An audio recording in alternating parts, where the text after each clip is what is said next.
Going to do a quick book review here. Managing Oneself by Peter Drucker. This was the #1 ranked book on Tai Lopez's book list. Many of the books I've read off that list so far have been very, very helpful. Had a number of good ideas in them, and I've really enjoyed reading them. This book is very, very small, very quick read. I personally didn't get very much out of it. I didn't understand why, of all the books he recommended, this was #1 on the list, but my suspicions are that he wants you to focus on an area where you have potential gifts in. Like, if you were Michael Jordan, it would be really, really smart to pursue basketball, but maybe not as smart to pursue some kind of random thing where all that talent would have been wasted, because it's not very common that you can be like the absolute best at something.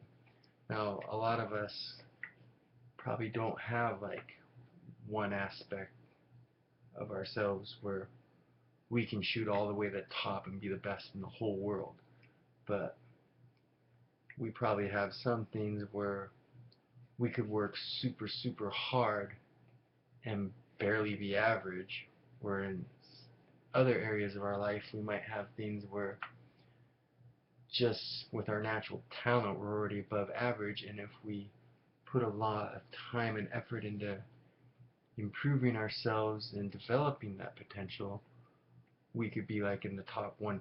I mean, it's a huge, huge world, so we'd still be in the company of thousands, even millions of people, but at least you're like good and could be able to help other people with your talents. So that's what he's suggesting here, is that you focus in areas where you can get to the top 1% or even the top 1% of the 1%, because you've actually got some talent and gifts in that specific area.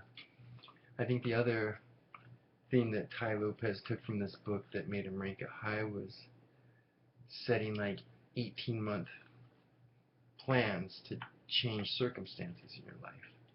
You know, his thing was the 67 steps, because there was a study talking about how it takes about 66 days on average of consistently exercising new patterns in your life to change a bad habit into a new good habit. It takes about that much repetition before it's somewhat ingrained. Otherwise, you kind of just fall back into the old rut. Well, sometimes 66 days isn't really enough. It's like you've been working a job your whole life and kind of stuck. You have a lot of bills and whatnot, and then you come up maybe with the thought that you're sick of being an employee and being told what to do and putting all this work into a company and then only getting a tiny share and whatnot, so you decide to go into business for yourself.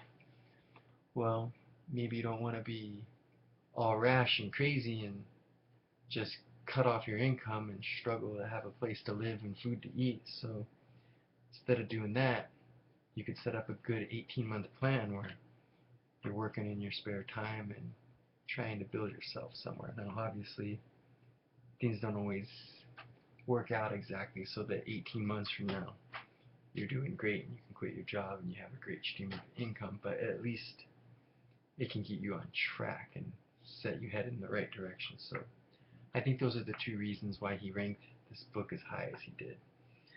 Personally, I just was happy it was short because it was easy to read, but I didn't really seem to get much out of it. It must just be the way he talks and presents his ideas and the way I receive ideas or something.